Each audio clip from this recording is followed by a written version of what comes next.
100 000.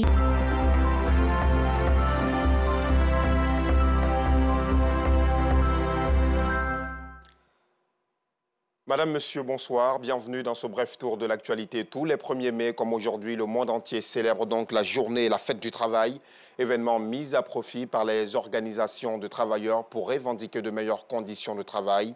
Mais d'où tire-t-on l'origine de cette célébration? La réponse dans cet élément que nous proposent Rosemond Kini et Joël Gosset. Le 1er mai 1886, 200 000 travailleurs américains obtiennent la journée de 8 heures. Les syndicats portaient cette revendication depuis le 1er mai 1884.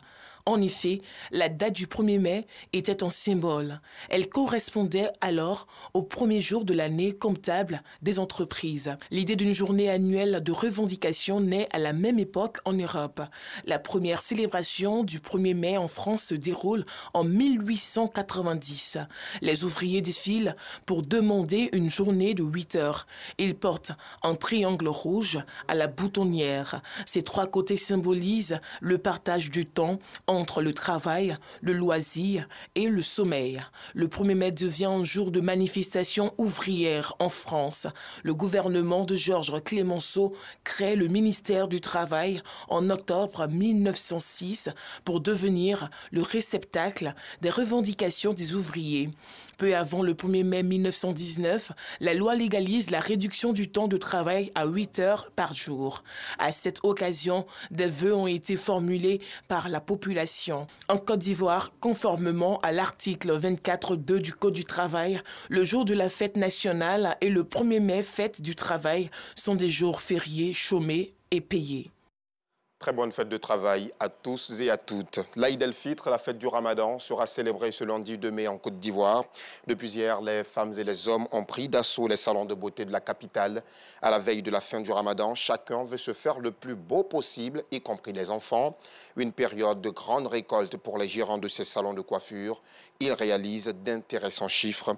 L'une de nos équipes de reportage a sillonné plusieurs communes d'Abidjan pour s'enquérir de l'atmosphère qui prévaut. La lune n'a pas été observée hier à Bandoukou, mais cela n'enlève en rien à la religiosité de cette ville.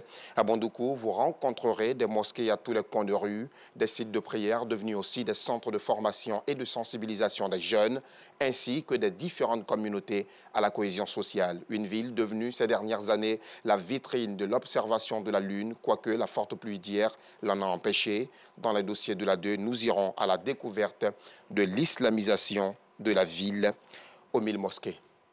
Le laboratoire de physiologie et d'exploration fonctionnelle de l'UFR des sciences de l'université Félix Houphouët-Boigny d'Abidjan a été équipé en matériel de pointe, des équipements d'une valeur de 5 millions de francs CFA offerts par le Programme national de lutte contre le tabagisme.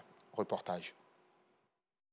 Un spiromètre, un tapis ergonomique et des montres fréquence-mètre. Ce sont les équipements médicaux offerts par le Programme national de lutte contre le tabagisme au laboratoire de physiologie et d'exploration fonctionnelle de l'UFR des sciences médicales de l'université Félix Houphouët-Boigny de Cocody. Ces matériels viennent renforcer le plateau technique du laboratoire pour une lutte optimale du tabagisme. En Côte d'Ivoire, le tabac est responsable de plus de 5000 décès annuellement, avec une prévalence de consommation très significative, notamment chez les jeunes. Le PNLTA, dans le cadre de son rôle spécifique d'appui en faveur de la lutte contre le tabagisme, a donc opéré le choix stratégique de faire don aux 10 laboratoires de matériel d'examen pour aider à évaluer la gravité des atteintes liées au tabac chez les fumeurs et ainsi permettre d'ajuster leurs différents traitements médicaux. Des équipements d'une valeur de 5 millions de francs CFA. Outre les récipiendaires, ces matériels vont aider les impétrants dans leur formation et viendront apporter à coup sûr un diagnostic précis dans la prise en charge du tabagisme.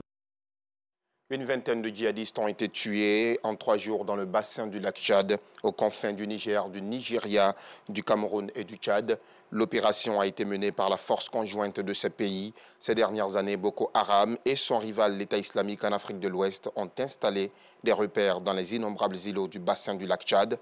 Pour le combattre, en 2015, les 4 pays ainsi que celle du Bénin ont réactivé une force multinationale mixte créée en 1994, mais très peu opérationnelle depuis. C'est la fin de ce Flash Info. Rendez-vous à 19h30 pour la grande édition.